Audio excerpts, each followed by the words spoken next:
నాలుగు స్తోత్రాలు చెల్లించుకుంటూ నా స్తుతి నా ఆరాధన యేసు నామములో సమర్పిస్తూ ఉన్నాను తండ్రి, ఆమేన్.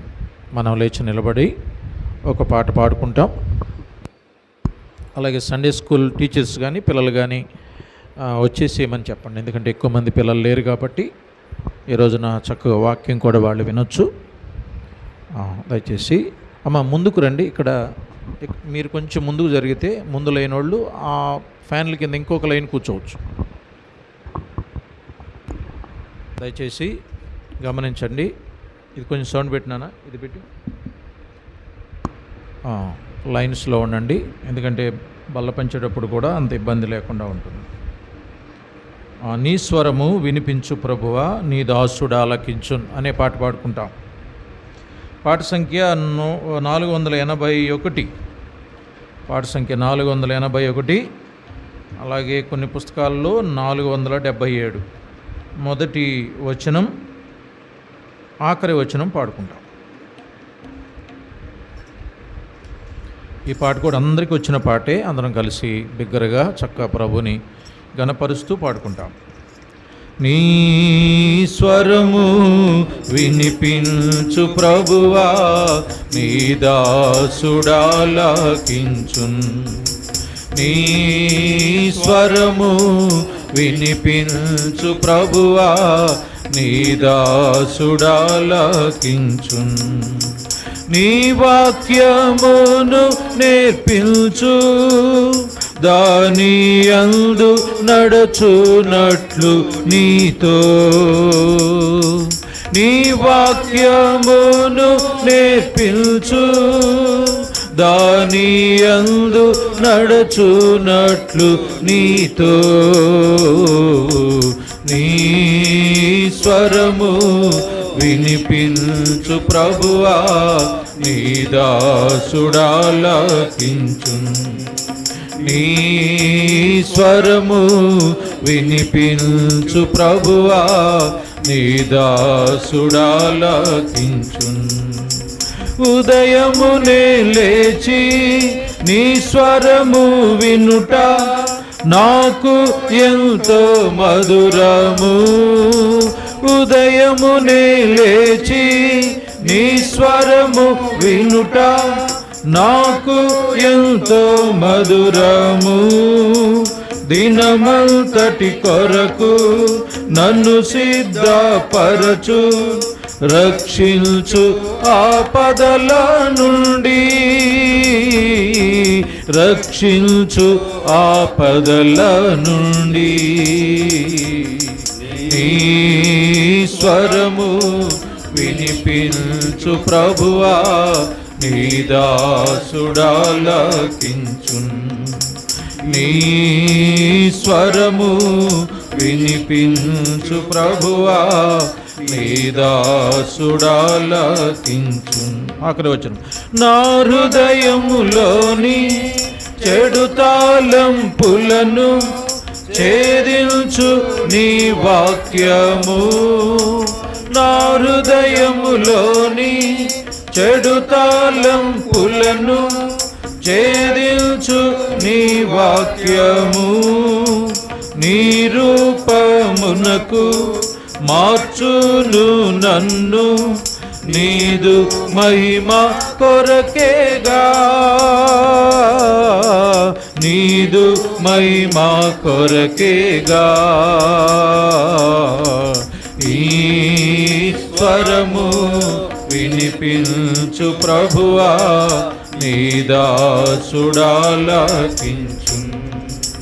నీ స్వరము వినిపించు ప్రభువా, నీ దాసుడాలకించున్.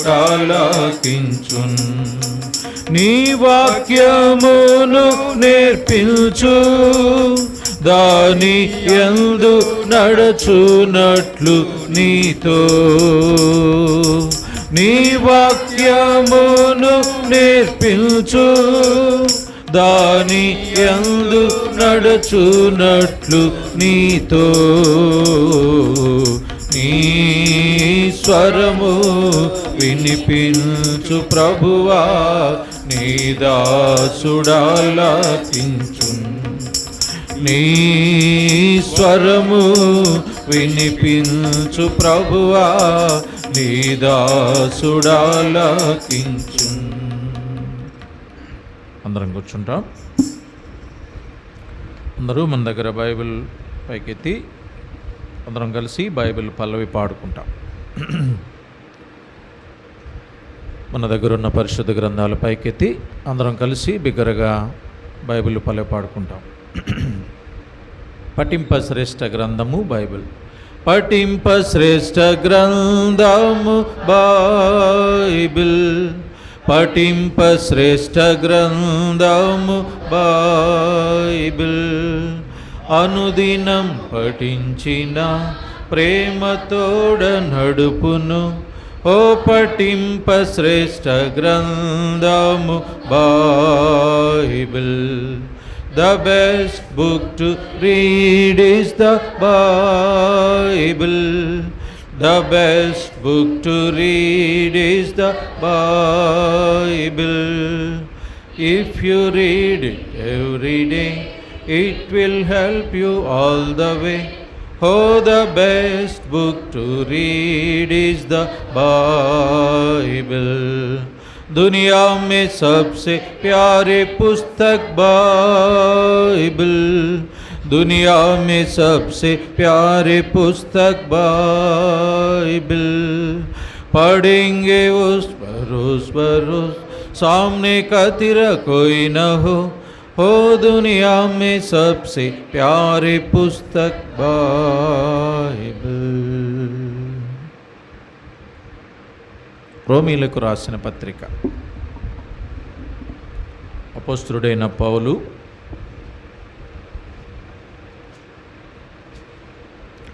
రోమీలకు రాసిన పత్రిక 10వ అధ్యాయం 9, 10, 11 వచనాలు మార్చి మనం చదువుకుంటాం. 9వ వచనం నేను చదువుతాను, 10వ వచనం మీరు చదవండి, 11వ వచనాన్ని అందరం కలిసి చదువుదాం. అదేమనగా, యేసు ప్రభువని నీ నోటితో ఒప్పుకొని దేవుడు మృతుల్లో నుండి ఆయనను లేపెనని నీ హృదయమందు విశ్వసించిన ఎడల నీవు రక్షింపబడుదువు.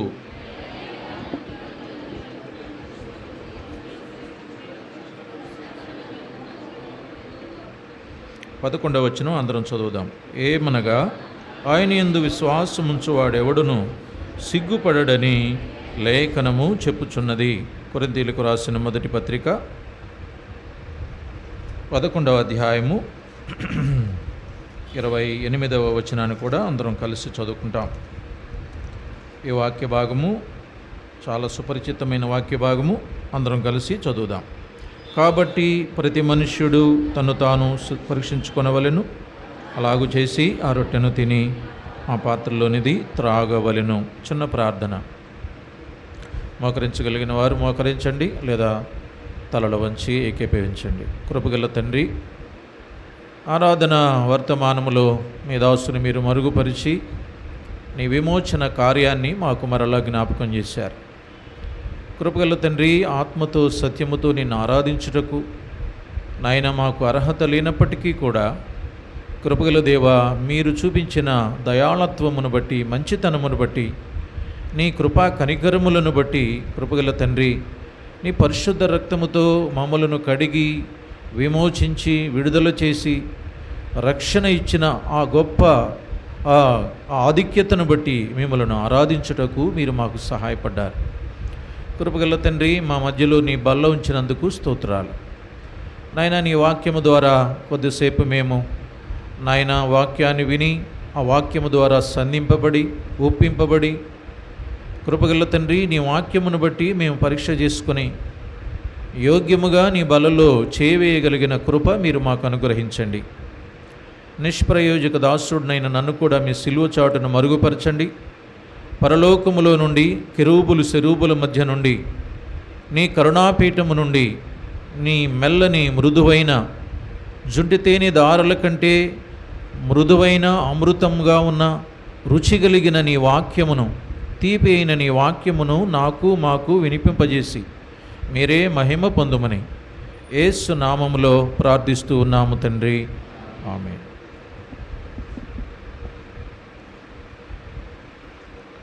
ప్రభునందు ప్రియులారా, ఎండలైతే ఎక్కువగా ఉన్నాయి. అయినప్పటికీ కృప కలిగిన దేవుడు తన బిడ్డలమైన మనలను తన మందిరములో సమకూర్చి ప్రభుని ఆరాధించడానికి మనకు సహాయం చేస్తూ వస్తున్నారు. నిజానికి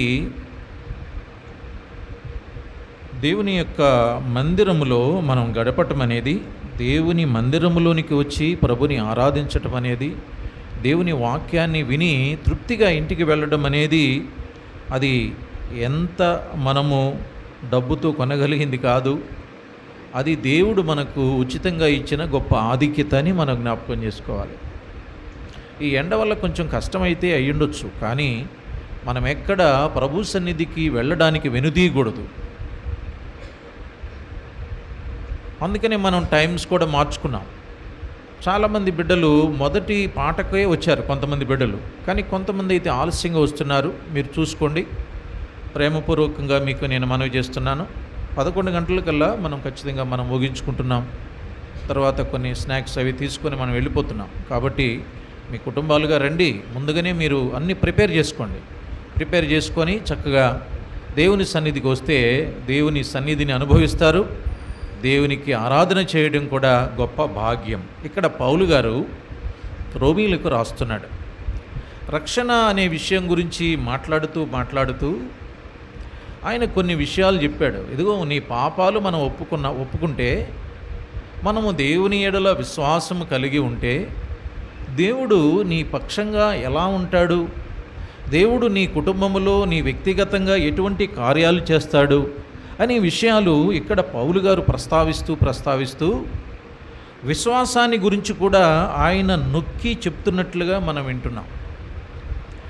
బహుశా మీకు ఒక మాట నేను జ్ఞాపకం చేస్తాను. మానవుడు జీవించడానికి ఆక్సిజన్ ఎలాంటిదో, ఒక క్రైస్తవుడు ఆత్మీయంగా ఎదగడానికి విశ్వాసం కూడా అలాంటిది. అర్థమైందా? ఈ లోకంలో మనం ఊపిరి తీసుకొని జీవించడానికి ఆక్సిజన్ ఎంత ఉపయోగమో, ఒక విశ్వాసి దేవునిలో ఎదగడానికి, ఆత్మీయమైన మేలులు పొందడానికి విశ్వాసము కూడా అంతే అవసరం. విశ్వాసము లేకపోతే మన క్రియలు కానీ, మన భక్తి కానీ, లేకపోతే మనకున్నటువంటి విషయాలన్నీ కూడా వ్యర్థంగానే ఉంటాయని దేవుని యొక్క వాక్యం చెప్తోంది. అందుకని ఏ వ్యక్తి అయినా మొదటిసారిగా ప్రభువుని విశ్వసిస్తే ఆ ప్రభు ఏం చేస్తాడంటే ఆయన విశ్వాసాన్ని బలపరచటమే కాదు, గొప్ప గొప్ప కార్యాలు చేస్తాడు. ఈ రక్షణ, మారు మనసు, పాపాలు ఒప్పుకోవడం ఇవన్నీ ప్రస్తావిస్తూ పౌలు గారు కిందకు వచ్చేటప్పటికి ఏమంటున్నాడంటే విశ్వాసం గురించి మాట్లాడుతున్నాడు. ఈ విశ్వాసం ఏం చేస్తుందంటే నన్ను బలపరుస్తుంది. ఈ విశ్వాసము ద్వారా నేను దేవునికి దగ్గర వారం అయిపోతాం, దగ్గర బంధువులం అయిపోతాం. అంటే కుమారుడు కుమార్తెగా మార్చబడిపోతాం. దేవుడు కూడా మనలను హక్కును చేర్చుకునేవాడిగా ఉంటాడు. దేవుడు మనలను, మన పిల్లలను, మన కుటుంబాన్ని ఒక ప్రత్యేకమైన దృష్టితో చూస్తూ ఉంటాడు.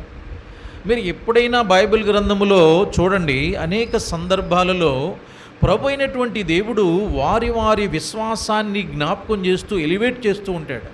అంటే ఇలా ఎత్తి చూపిస్తూ ఉంటాడు. చాలామంది ప్రజలు ఉంటారు, ఎవరో కొన్ని కార్యాలు చేసిన దానిని బట్టి వారి విశ్వాసాన్ని ఎత్తిపట్టి చూపిస్తారు.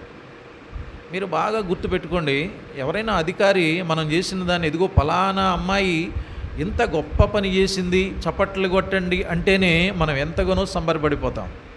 ఫలానా వ్యక్తి ఆఫీసులో ఇంత బాగా పనిచేశాడు, ఇతని ద్వారానే మనకి ఇంత పేరు వచ్చింది, చప్పట్లు కొట్టండి అంటేనే మనం ఎంతగానో ఆనందపడతాం, గర్వపడతాం కూడా. మరి దేవుడే నన్ను మెచ్చుకుంటే, దేవుడే నీ విశ్వాసాన్ని, నా విశ్వాసాన్ని ఇలా పైకెత్తి చూపుతూ, ఇదిగో ఈమె విశ్వాసాన్ని చూడండి, ఈ కుమారుడి విశ్వాసాన్ని చూడండి అని ప్రభువే మాట్లాడుతుంటే నిజంగా ఎంత గొప్పగా ఉంటుందో కదా. బైబిల్ గ్రంథంలో ప్రభు మాట్లాడుతున్నాడు. పౌలు గారు కూడా ఈ విషయాన్నే చక్కగా ప్రస్తావించాడు. ఏమని? ఆయన అందు విశ్వాసముంచువాడెవడును సిగ్గుపడడు. ఈ మాట నా వెనక చెప్తారా? చెప్పండి. ఆయన యందు అందరూ చెప్పాలి, ఆయన యందు విశ్వాసముంచువాడెవడును సిగ్గుపడడు. ఎందుకని పడడు? అతనిలో విశ్వాసం ఉంది కాబట్టి. ఏ విశ్వాసం ఉంది? కదలని విశ్వాసం ఉంది, అచంచలమైన విశ్వాసం ఉంది.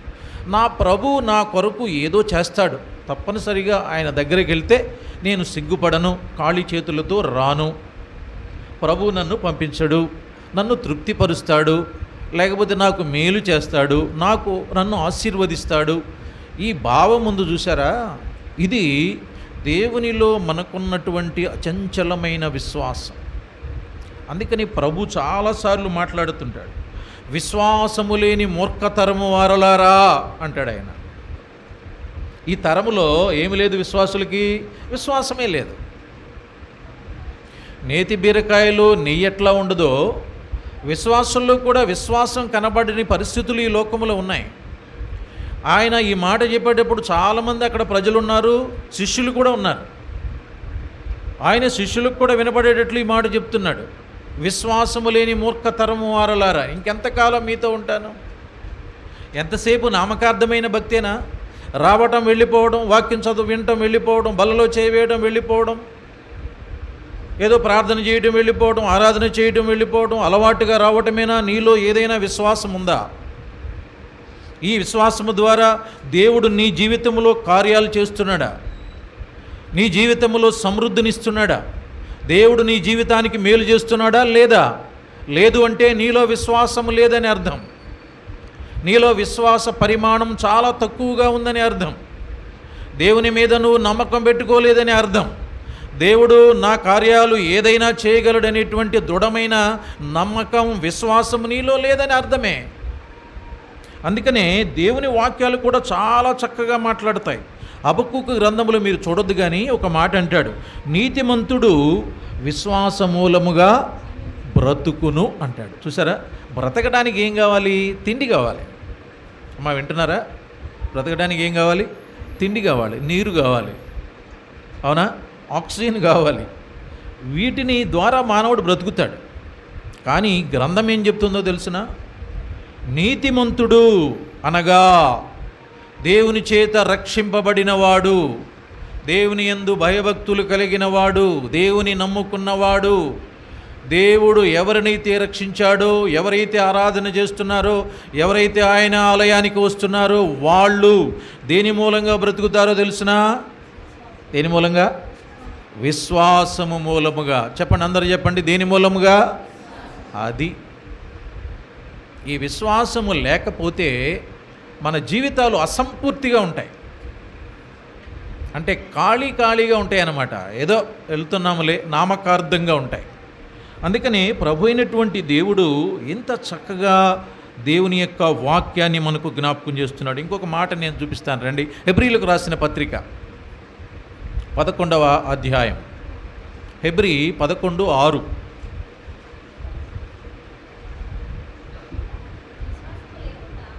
విశ్వాసము లేకుండా దేవునికి ఇష్టడయ్యుండుట అసాధ్యము. ఈ మాట కూడా నా వెనక చెప్తారా? మీరు నోటితో వినాల, ఈ మాట గట్టిగా మనం పలకాలి.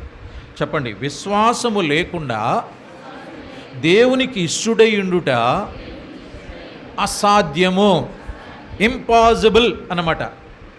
దేవుని ఎడల విశ్వాసము లేకపోతే ఆయనకి నేను ఇష్టుణ్ణి, నేను భక్తుణ్ణి, దేవుడు నా దేవుడు, నేను ఆయన బిడ్డని అని చెప్పుకోవడంలో పెద్ద అర్థమేమి లేదు. అందుకని నా ప్రియ సహోదరి సహోదరులారా, ప్రభు అయినటువంటి దేవుడు బైబిల్ గ్రంథంలో కొందరి విశ్వాసాన్ని ఇలా ఎత్తి చూపిస్తున్నాడు. రండి, మార్కు సువార్త 5వ అధ్యాయం. మార్కు సువార్త 5వ అధ్యాయం. ఈ మార్కు సువార్త 5వ అధ్యాయంలో ఒక అద్భుతమైన స్త్రీని మనం చూడొచ్చు. చాలా అద్భుతమైన స్త్రీ ఈమె. ఎందుకంటే ఈమెకు రక్షణ గురించి అంతగా తెలియదు, యేసుప్రభు గురించి అంతగా తెలియదు, ఆరాధన అంటే తెలియదు, ప్రార్థన అంటే తెలియదు. యేసుప్రభువును కూడా ఎప్పుడు చూసిందో లేదో, వాళ్ళ మాట ఆ నోట ఈ నోట వినటమే కానీ ఆమె ఎప్పుడు కూడా యేసుప్రభుని కలుసుకున్న పరిస్థితులు లేవు. మందిరానికి వెళ్ళిన పరిస్థితులు ఉన్నాయో లేవో మనకు తెలియదు. బైబిల్ గ్రంథం ప్రకారం చూస్తే ఆ అనుభవం కూడా ఆమెకు లేనట్టుంది. చూడండి 5వ అధ్యాయము 25వ వచనము అందరం కలిసి చదువుదాం. అందుకనే ఎందుకు అందరం కలిసి చదువుదాం అంటామంటే అలర్ట్గా ఉంటారని, మీ నోటితో కూడా వాక్యాన్ని చదువుతారని. 25వ వచనాన్ని అందరం కలిసి చదువుదాం. 12 ఏళ్ల నుండి రక్తస్రావ రోగము కలిగిన ఒక స్త్రీ ఉండెను.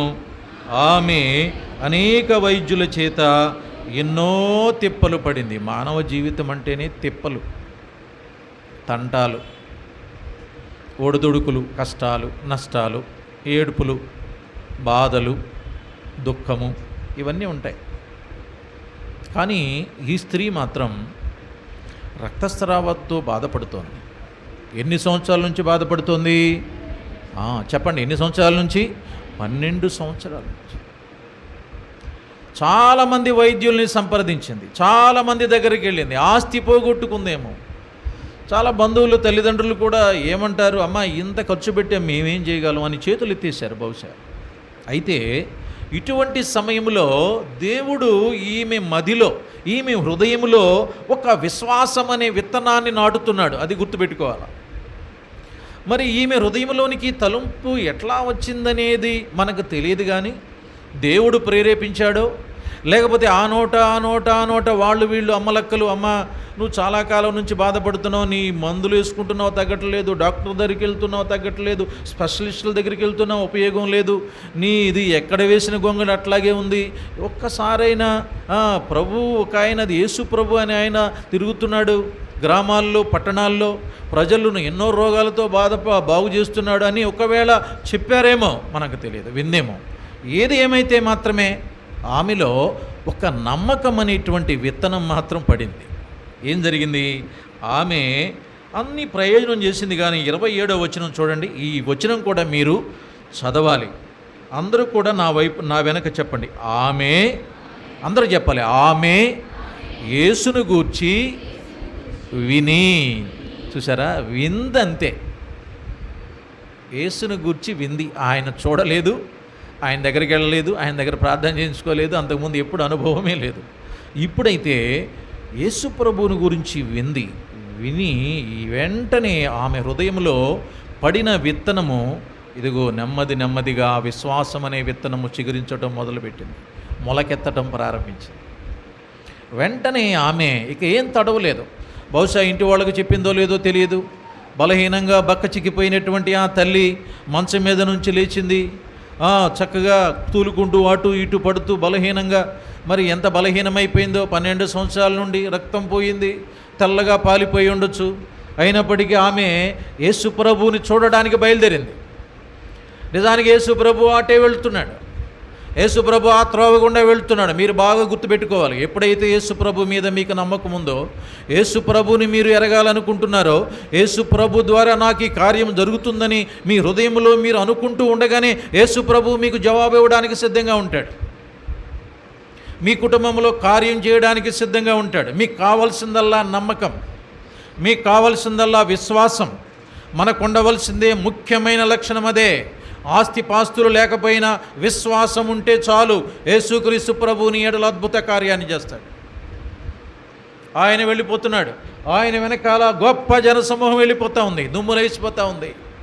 గొప్ప జనసమూహం వెళ్ళిపోతూ ఉంటే ఈమె ఆయన అందుకోలేకపోతుంది. ఎలాగో మొత్తం మీద అందులో ఆ సమూహములో ఆమె దూరిపోయింది, అటు ఇటు తచ్చాడుకుంటూ వెళ్ళిపోయింది, యేసు నడిచే ప్రాంతానికి వెళ్ళిపోయింది. 12 ఏళ్ల నుంచి రక్తస్రావముతో బాధపడేటువంటి ఒక స్త్రీ యేసు ప్రభుని ఎలా చేరుకోగలిగింది, ఎలా ఆయన దగ్గరకు వెళ్ళగలిగింది? ఒక్కసారి మీరు ఆలోచన చేయండి. ఓపిక లేని ఆమె, నీరసించిన ఆమె, బక్కచిక్కిన ఆమె, పాలిపోయిన ఆమె, రక్తము లేని ఆమె ఎలాగ యేసు ప్రభు దగ్గరికి వెళ్ళింది? ఆమె విశ్వాసమే ఆమెను పరిగెత్తించింది. ఆమె విశ్వాసమే ఆమెకు శక్తినిచ్చింది. ఆమె విశ్వాసమే ఆమెకు బలాన్ని ఇచ్చింది. వెళ్ళింది యేసు ప్రభు దగ్గరికి వెళ్ళింది. ఆయనతో ఏం మాట్లాడలా, ఆయన పాదాలు కూడా పట్టుకోలా. ఆయన గురించి వీరిని శిష్యులను అడిగి, అయ్యా ఒకసారి యేసు ప్రభు నాతో మాట్లాడమని చెప్పయ్యా, ప్రార్థన చేయమని చెప్పయ్యా, నన్ను ముట్టుకోమని చెప్పయ్యా అని అందా? మాట్లాడండి, అందా? లేదు. వెళ్ళింది ఆయన వస్త్రపు చెంగు, ఆయన వస్త్రము అంగి వేసుకుంటాడు ఆయన. ఆ అంగి కింద వరకు వేలాడుతూ ఉంటుంది. ఆమె వెళ్ళిందంట, ఆయన వస్త్రపు చెంగు మాత్రము ముట్టుకుందంట. ముట్టుకోగానే ఏం జరిగింది చెప్పండి అమ్మా? ఆమె రక్తధార ఏమైంది? కట్టింది. ఆమె రక్తధార కట్టెను, ఆమె బాగుపడెను, ఆమె రక్తస్రావము ఆగిపోయెను, ఆమె స్వస్థ చిత్తురాలయ్యను, ఆమె ఆరోగ్యము తిరిగి వచ్చెను, ఆమె బలము తిరిగి వచ్చెను, ఆమె రక్త పుష్టి మరలా వచ్చెను. దీనంతటికి కారణం ఏంటో తెలుసునా? చెప్పండి. దీనంతటికి కారణం ఏంటి? మాట్లాడండి. ఏంటది? విశ్వాసము. చెప్పండి, అందరూ చెప్పాలి. ఏంటది? విశ్వాసము. నీవు నేను మెచ్చుకోవడమే కాదు, ప్రభువే మెచ్చుకుంటున్నాడు. ఏమంటున్నాడు తెలుసునా? ఆమెను చూశాడు, ఆగిపోయాడు ఆయన. వెంటనే అంటున్నాడు, ఎవరో నన్ను ముట్టుకున్నారని ఆయన అటు ఇటు చూస్తున్నాడు. లేదు ప్రభువా, ఎంతమంది నీ మీద పడుతుంటే ఎవరు ముట్టుకున్నారని అంటావేంటి? లేదు లేదు, నాలో నుండి ప్రభావము బయలుదేరింది, నాలో నుండి ప్రభావము, శక్తి, మహిమ వెళ్ళింది బయటకు. ఎవరు ఎవరు అనగానే అక్కడ ఒక దీనురాలు భయపడుతూ ఆయన పాదాలు పట్టుకోవడానికి సిద్ధపడింది. ఆయన ఆమె స్థితంతా ఎరిగినవాడు కాబట్టి ఒక్క అద్భుతమైన స్టేట్మెంట్ ఇచ్చాడు అక్కడ. నా ప్రియ సహోదరి సహోదరులారా, మీరు ఎక్కడుండి ప్రార్థన చేస్తున్నారో? దేవుని ఆలయంలో ఉండి ప్రార్థన చేస్తున్నారా? మీ గదిలో ఉండి ప్రార్థన చేస్తున్నారా? ఇంటిలో ఉండి ప్రార్థన చేస్తున్నారా? మీరు ఎక్కడుండి ప్రార్థన చేస్తున్నారో? ఎక్కడుండి ప్రభువుని అడుగుతున్నారో? ఎక్కడ మీకు ప్రభు సహాయం చేయాలని కోరుకుంటున్నారో నాకు తెలియదు, కానీ ఇదిగో ఒక నడి బజారులో ఈమె విశ్వాసాన్ని ప్రభువు తేటతెల్లం చేస్తున్నాడు. ప్రభు ఏమన్నాడు తెలుసిన? కుమారి, నీ విశ్వాసమే నిన్ను స్వస్థపరిచింది. అబ్బా, ఎంత గొప్ప మాట ఇది! కుమారి, నీ విశ్వాసమే నిన్ను స్వస్థపరిచింది. ఈ మాట బైబిల్ గ్రంథములో చాలా గొప్ప మాట. మనకు చాలా సామాన్యంగా అనొచ్చు, విశ్వాసం అని ఎప్పుడు అనుకుంటాం కాబట్టి మనకంత పెద్ద ఆశ్చర్యమేమీ కలగకపోవచ్చు. అమ్మా, మీకు ఒక మాట చెప్తాను. ఈ విశ్వాసం ఏం చేస్తుందంటే ఎంత దీనురాలనైనా, ఎంత పేదలనైనా ఆదరిస్తుంది. మీకు ఒక మాట నేను జ్ఞాపకం చేస్తాను. ఒకసారి అమెరికా దేశంలో ఒక ఆయన డాక్టర్ మార్క్ అని ఒక ఆయన ఉన్నాడు. అమ్మా, డాక్టర్ మార్క్ ఆయన ఎలాంటి వాడంటే, ఆయన గురించి ఏదో చెప్పారు. ఏంటంటే ఆయన ఆంకాలజిస్ట్ అంటే అర్థం ఏంటో తెలిసిన అమ్మా?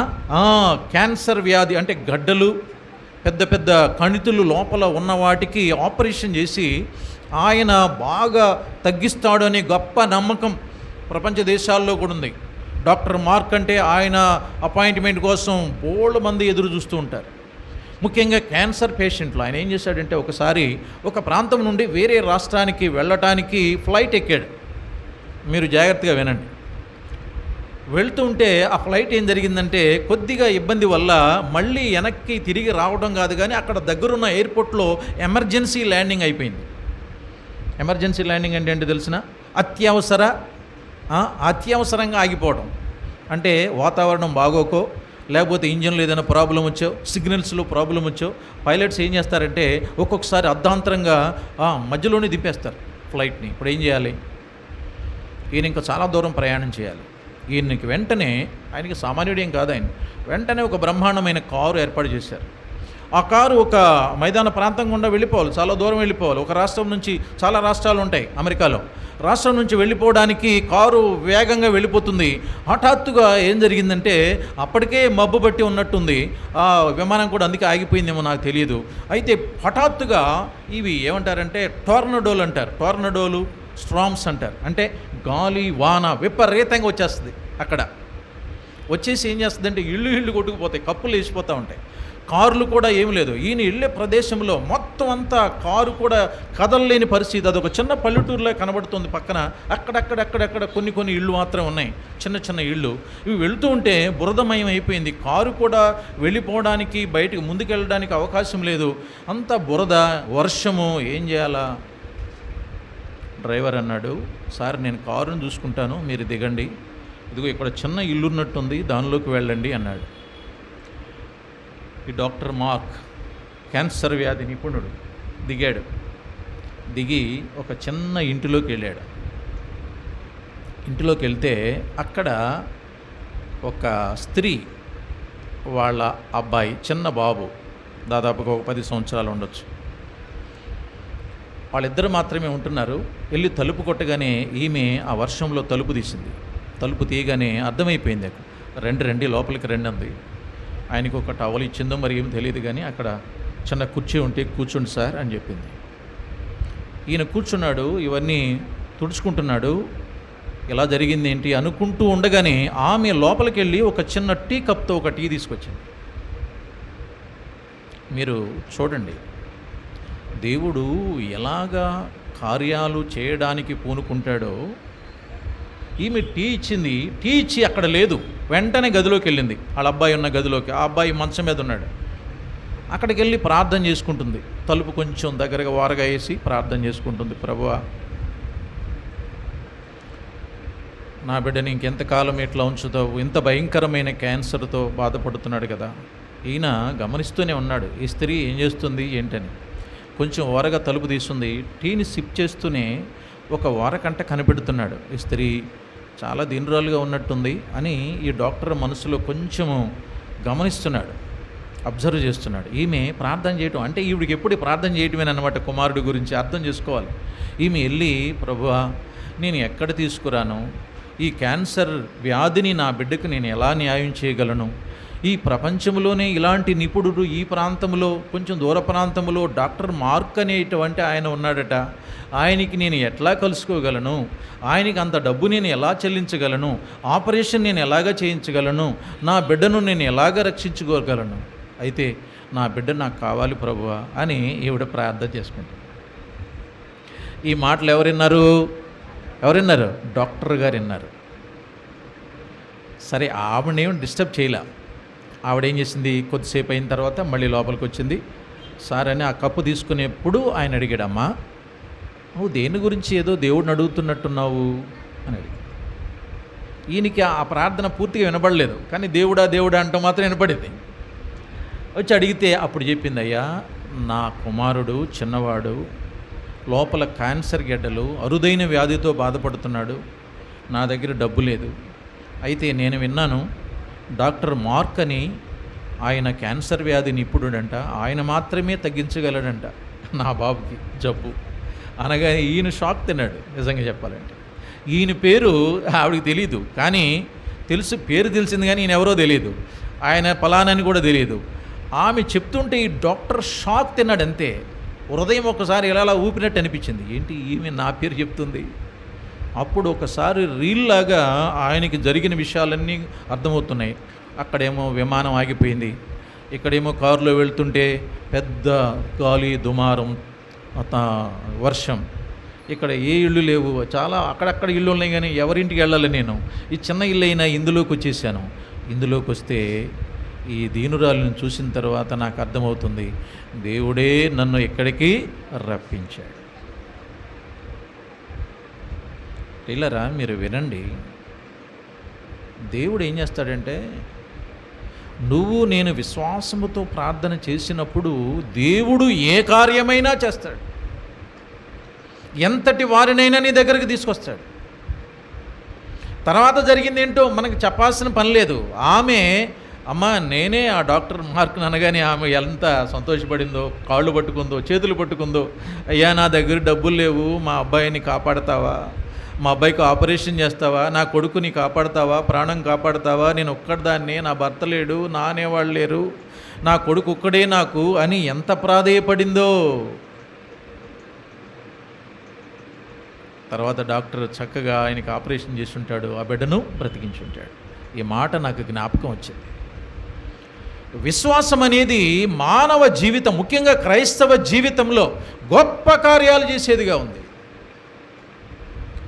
కొంచెం, అందుకని ప్రభు అంటున్నాడు, కొంచెము చిన్న విశ్వాసం ఉంటే చాలు. ఆ విశ్వాసముతో దేవుడు నా కార్యాలను దేవుడు పరిపూర్ణంగా నెరవేరుస్తాడు. ఇక్కడ ఉన్న ప్రజలందరికీ చెప్తున్నాను, నువ్వు ఉద్యోగం చేసేవాడవైనా, ఇంటిలో గృహిణిగా ఉండి వంట పనులు చేసుకునేదానవైనా, లేకపోతే కూలి పనులు చేసుకునేవాడవైనా, చిన్న చిన్న వ్యాపారాలు చేసుకునేవాడివైనా, చదువుకునేవాడివైనా, ఉద్యోగాల కోసం ఎదురు చూసేవాడివైనా, వివాహాల కోసం ఎదురు చూసేవాడివైనా, చిన్న చిన్న పనులు చేసుకునేవాడివైనా, ఎవరివైనా సరే దీనికి ఎటువంటి తారతమ్యం లేదు. విశ్వాసం అనేది నీలో ఉంటే దేవుడు నీ ఎడల గొప్ప కార్యములు చేయడానికి సిద్ధంగా ఉన్నాడు. ఒకసారి యేసుక్రీస్తు ప్రభు ఎక్కడికి వచ్చాడంటే తూరు సీదోను ప్రాంతాలకు వచ్చాడు. రండి, మత్తయి సువార్త 15వ అధ్యాయం. మత్తయి సువార్త 15వ అధ్యాయం. ఈ తూరు సీదోను ప్రాంతాలకు వచ్చినప్పుడు ఒక స్త్రీ ఆయన వెంటబడింది. అమ్మా వినండి, ఇటు వినండి, రండి. 21వ వచనం నుండి 21వ వచనం చదువుతారు అందరూ? చదవండి.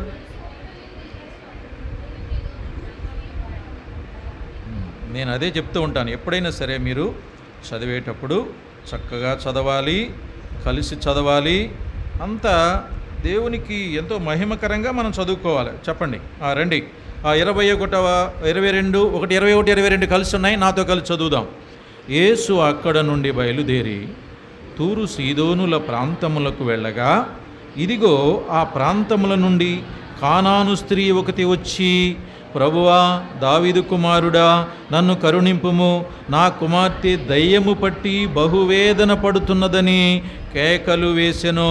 చూసారా, ఒక కనాను స్త్రీ, ఈమె పేరేం రాయలేదు ఇక్కడ.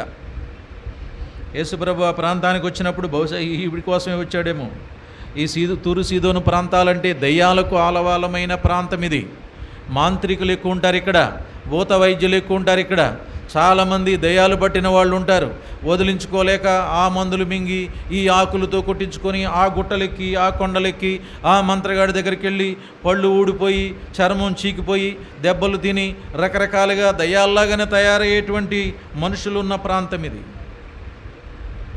నా ప్రియ సహోదరి సహోదరుడు, అటువంటి ప్రాంతానికి కూడా యేసుక్రీస్తు ప్రభు వచ్చాడు. వస్తే ఎప్పుడు వస్తాడని ఎదురు చూస్తుందేమో ఈ స్త్రీ, ఈ కనాను దేశపు స్త్రీ. ఆయన వెనకాల పడింది. ఆయన వెనకాల పడి ఏమంటుంది? కేకలు ఇస్తుంది. ఏమనిస్తుంది? ప్రభువా, నన్ను కరుణించు, నా కుమార్తె దయ్యం పట్టిందయ్యా, బాగు చేయ్యా, బాగు చేయ్యా అంటుంది. చాలా ఆశ్చర్యమే. మీరు ఎక్కడైనా గమనించండి, ముఖ్యంగా చాలామంది స్త్రీలు ఆయన వెనకాల విశ్వాసముతో పరిగెత్తిన సందర్భాలు ఉన్నాయి. ముఖ్యంగా స్త్రీలు, సిస్టర్స్. అలాగని బ్రదర్స్ని పరిగెత్తవద్దని నేను చెప్పటల్లా.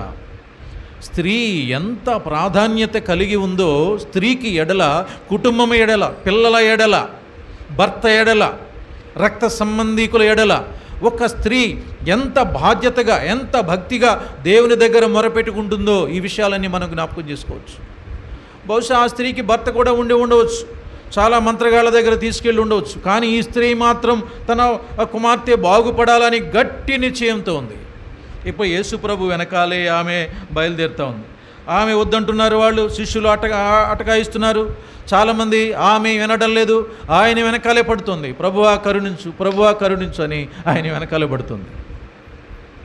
శిష్యులు కూడా అన్నారు, ప్రభువా ఆమె వెనకాల పడుతుంది, ఆమెను పంపించేయచ్చు కదా. అమ్మా, ఎంత బాగుందో ఆ మాటలు, పంపించేయచ్చు గంట అంటే అమ్మ వెళ్ళిపోతున్నారేమో, కానీ ఆమె వెళ్తుందా? చెప్పండి, వెళ్తుందా? వెళ్ళటంలా. ఎందుకు వెళ్ళటం లేదు? ఎందుకు వెళ్ళటం లేదు? చెప్పండి, ఎందుకు వెళ్ళటం లేదు? ఆమె ప్రభు ఆమెకు చేస్తాడని నమ్మకంతో ఆమె వెళ్ళటల్లా. నా ప్రభు, నేను ఎవరి దగ్గరికి వచ్చానో ఈయనే నా కుమార్తె దయ్యాలను వెళ్ళగొట్టగలడు, నాకు సహాయం చేయగలడు. ఎంత అన్నా సరే ఈమె వెళ్ళటల్లా. ప్రభు అక్కడ ఒక మాట అన్నాడు. ఏ మాట అన్నాడు తెలిసిన? పిల్లల రొట్టె ముక్క కుక్కలకు వేయుట యుక్తము కాదు అన్నాడు. అంటే అర్థం ఏంటి తెలిసిన? అమ్మ, నువ్వు కుక్కలాంటి దానివి, అన్యురాలివి, నీకు ఏం తెలీదు. కాబట్టి ఇక్కడ ఉన్నటువంటి నా ప్రజలు, ఇజ్రాయేలు ప్రజలు కానీ, యూదా జనాంగం కోసం కానీ నేను పాడు చేసినటువంటి ఈ అద్భుత కార్యాలు కానీ ఇవన్నీ మరి నీకు ఎలా ఇవ్వమంటావు అన్న అర్థంతో అన్నాడేమో, వేరే అర్థంతో అన్నాడేమో, కానీ ఆయనకి తెలుసు ఈమెను పరీక్షించడానికే ప్రభు అన్నాడు. పిల్లల రొట్టె ముక్కను తీసుకుని కుక్కలకి వేస్తామా? పిల్లాడికి పెట్టాలి కదా, పిల్లాడి ఆఖరి తీరాలి కదా, ఆడు ఏడుస్తాడు కదా. వాడి ముక్క తీసి కుక్కలకి ఎలా వేయమంటావు అన్నట్టుగా మాట్లాడాడు. ఆమె ఏమందో తెలిసిన, అయ్యా నేను కుక్కనే, కుక్క పిల్ల కూడా యజమానుని బల్ల మీద నుండి పడిన ముక్కలు తినును గదా అంది. అమ్మ వింటున్నారా మీరు? ఏమంది ఈవిడ? అవును ప్రభువా, నేను కుక్కలాంటి దానిని. నాయనా, కుక్కలు కూడా ఎలా బ్రతుకుతాయి? ఎవరైనా చేయి విదిలిస్తేనే కదా, ఎవరైనా బయట పడేస్తేనే కదా కుక్కలు తినేవి. వాటంతటికి అవి సంపాదించుకోవడం కూడా కష్టమే. ఏం దొరకనప్పుడు ఏం చేస్తాయి? ఏదో యజమానుడు ఎలాగ పడేస్తే అక్కడ నుంచి పడినటువంటి ఏవో తిని బ్రతుకుతాయి. కుక్కల యజమానులు పడవేసి రొట్టె ముక్కలు తిని కుక్క పిల్లలు బ్రతుకుతాయి కదా. అలాగే నేను కూడా వచ్చాను నాయన, నాకు ఒక చిన్న రొట్టె ముక్కయు అన్నట్టుగా ప్రార్థన చేస్తాను. ఈమె ప్రాధేయపడుతోంది. యేసు ప్రభు చలించిపోయాడు ఈమె విశ్వాసాన్ని. అమ్మా, ఈమె ఎంత నమ్మకంతో వచ్చి, చాలాసార్లు అనుకుంటాం మనం, ఎవరైనా తిడితే రోషం ఎక్కువ మనకి. ఎవరండి చెప్పండి, బ్రదర్స్ మీరు చెప్పండి. ఎవరైనా ఒక మాట అన్నారనుకోండి, మనకు రోషం ఎక్కువ, పౌరుషం ఎక్కువ. చిచ్చి, ఈయన ఈ మాట అన్నాడు, నేను ఇక్కడ ఎందుకు ఉండాలి, ఈయన ఎందుకు అడగాలి, ఎందుకు ప్రాధేయపడాలి, ఈయన ఏదో గొప్పలాగా నన్ను చులకనగా చూస్తున్నాడు, ఈయన ఎంత గొప్పవాడైతే మాత్రమే నేను మనిషిని కాదా అని రకరకాల భాష్యాలతో మన బీపీ పెంచుకుంటాం, కోపం తెచ్చుకుంటాం, ఎన్నెన్నో మాట్లాడతాం. కానీ ఈ స్త్రీ మాత్రం అణిగిపోయింది, దీనురాలుగా మారిపోయింది, తగ్గించుకుంటుంది. గర్వము లేదు, కోపము లేదు, ద్వేషము లేదు, ఏమీ లేదు, అన్నీ తగ్గించుకుంది. ప్రభువుని ప్రాధేయపడుతుంది. ప్రభువా, ఒక చిన్న రొట్టె ముక్కల అయినా నాకు ఇవ్వయ్యా అన్నట్టుగా ఆయన్ని ప్రాధేయపడుతుంది. అందరూ ఈమె విసిగిస్తుంది ఏంటి ఇన్ని అనుకుంటున్నారు, కానీ యేసు ప్రభు ఆమెలో ఉన్న ఒక లక్షణాన్ని చూస్తున్నాడు. ఏం చూస్తున్నాడు? అమ్మ చెప్పాలి, మీరు చెప్పాలి. ఏం చూస్తున్నాడు ఆయన? విశ్వాసమును చూస్తున్నాడు. విశ్వాసం అంటే నమ్మకాన్ని చూస్తున్నాడు. నా దగ్గరకు వచ్చిందంటే వెళ్ళిపోమ్మా, నేను చేయలేనంటే వెళ్ళిపోయే అమ్మాయి కాదు ఈ అమ్మాయి. గట్టిగా పట్టుకుంది, పట్టు వదలని విశ్వాసం ఈమెకుంది, దృఢమైన విశ్వాసం ఈవిడికుంది. కాబట్టి యేసుక్రీస్తు ప్రభు వెంటనే ప్రభు అంటున్నాడు, అమ్మా నీ విశ్వాసము గొప్పది అంటున్నాడు. నా వెనక చెప్పండి ఈ మాట, అమ్మా, అందరూ చెప్పాలి, అమ్మా నీ విశ్వాసము గొప్పది. ఎప్పుడు దేవుడు మనకి ఈ మాట అంటాడు మన పక్షంగా. నువ్వేం అడిగావు? దేవుడు ఈ మాట అంటే ఎంత బాగుండు కదా. అమ్మా నీ విశ్వాసము గొప్పది, నువ్వు కోరినట్టే నీకు అవునుగాక అన్నాడు ఆయన. నువ్వు ఏది కోరేవో అదే అవుతుంది. నువ్వేం కోరుకున్నావు? నా కుమార్తెకు దయ్యాలు వదిలిపోవాలి, ఇప్పుడే వదిలిపోతాయి అన్నట్టుగా చెప్తున్నాడు. గమ్మత్తు ఏంటి చెప్పమంటారా? ఆయన మాట అన్న మరుక్షణమే ఆ అమ్మాయికి పట్టిన దెయ్యాలన్నీ వదిలిపోయినాయి అంతే. యేసుక్రీస్తు ప్రభు చెప్తున్నాడు, అమ్మా నీ విశ్వాసము గొప్పది, నా కుమారుడా నీ విశ్వాసం గొప్పది. ఎన్నిసార్లు నీకు నేను ఆలస్యం చేసినా నువ్వు వెనక తీయలేదు. నువ్వు అడుగుతూ వస్తున్నావు, నేను కూడా పరీక్షిస్తున్నాను. నా కుమారుడు, నా కుమార్తె ఫలానా దాని గురించి అడుగుతోంది, ఈమె విశ్వాసం ఎంతవరకు నిలబడుతుందో అని నేను కొంత వెయిట్ చేసినప్పటికీ నీవు నీ విశ్వాసాన్ని విడిచిపెట్టలేదు, నీ విశ్వాసము సడలలేదు, గట్టి విశ్వాసం కలిగి ఉన్నావు, నీవు నమ్మకాన్ని కలిగి ఉన్నావు, కాబట్టి నువ్వు కోరుకున్నట్టే నీకు జరుగుతుంది అంటాడు ప్రభు.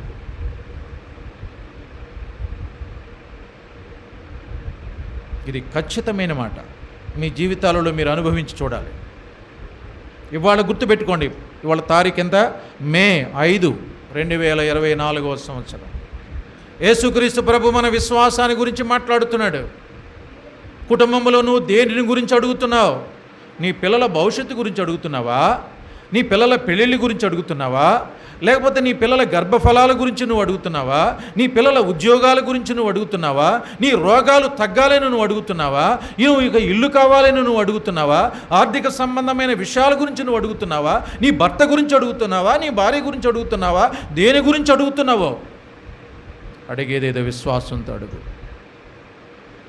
నమ్మకంతో అడుగు. ప్రభు అయినటువంటి దేవుడు నీ విశ్వాసాన్ని ఇలా నిలబెడతాడు. ఆయన నిన్ను సిగ్గుపరచడు. లేఖనాల్లో మనం చదువుకున్నాం, ఎవరైతే విశ్వాసం ఉంచుతారో వారిని సిగ్గుపడనీయడు.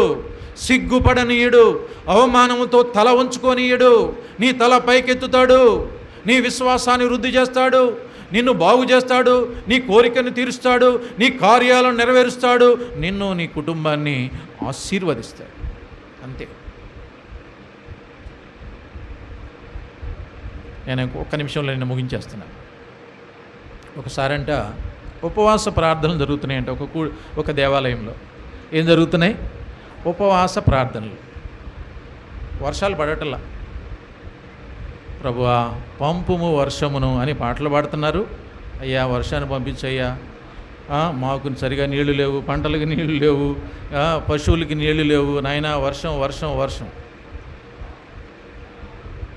సరే, ఆ రోజున గట్టిగా ప్రార్థన చేస్తున్నారంట. ముఖ్యంగా స్త్రీలు ఎక్కువ మంది ఉన్నారు. కొంచెం దూరం నుంచి వస్తారు. వాళ్ళు వచ్చి ప్రార్థన చేస్తున్నారు, ప్రభువా రేపు మాత్రము వర్షం కురవాల్సిందే నాయన, లేకపోతే కష్టం అని బాగా ప్రార్థన చేసి వెళ్ళిపోయారు.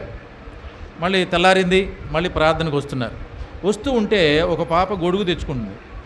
ఏం తెచ్చుకుంది చెప్పండి? ఏం తెచ్చుకుంది?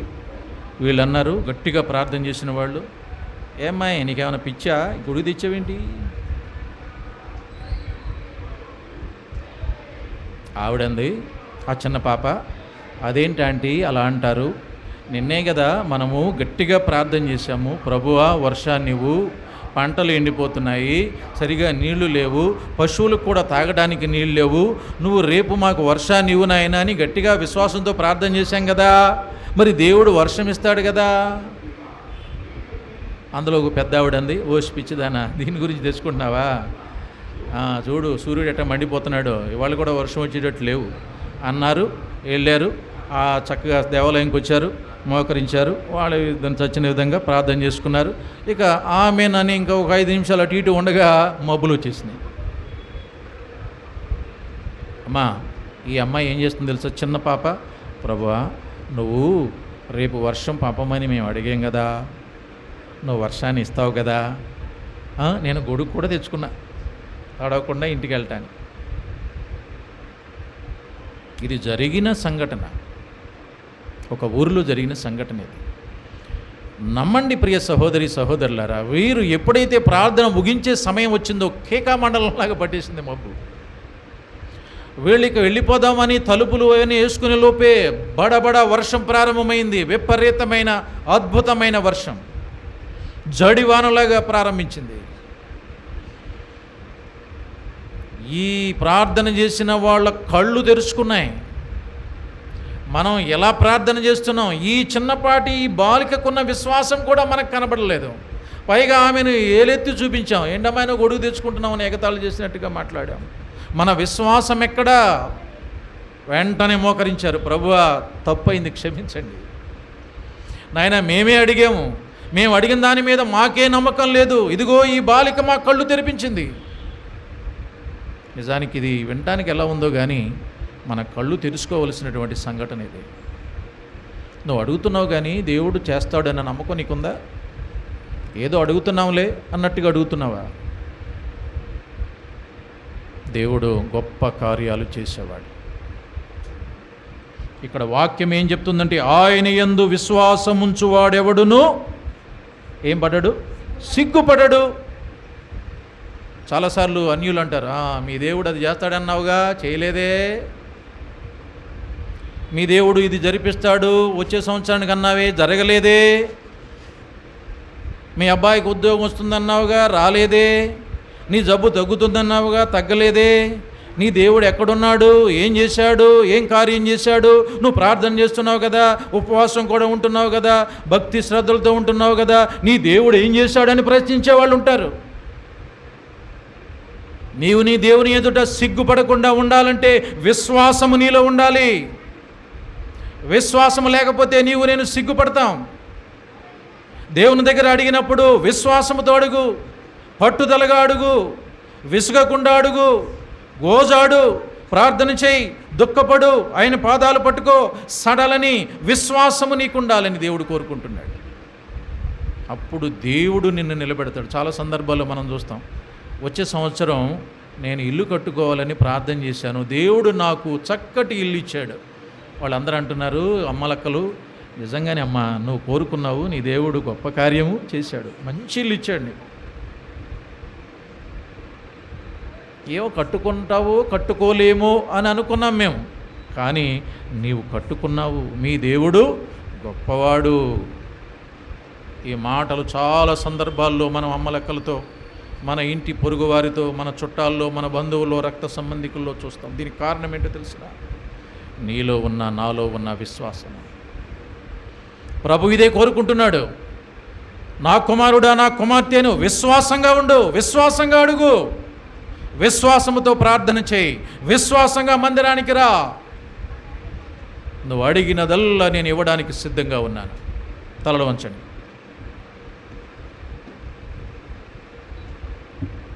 తలలు వంచుదాం. ప్రభు అయినటువంటి దేవుడు ఈ మధ్యాహ్న సమయంలో నీతో నాతో మాట్లాడుతున్నప్పుడు ప్రభు వాక్యానికి మనము విధేయత చూపిస్తే దేవుడు గొప్ప కార్యాలు చేస్తాడు. మనసులో ప్రార్థన చేసుకోండి.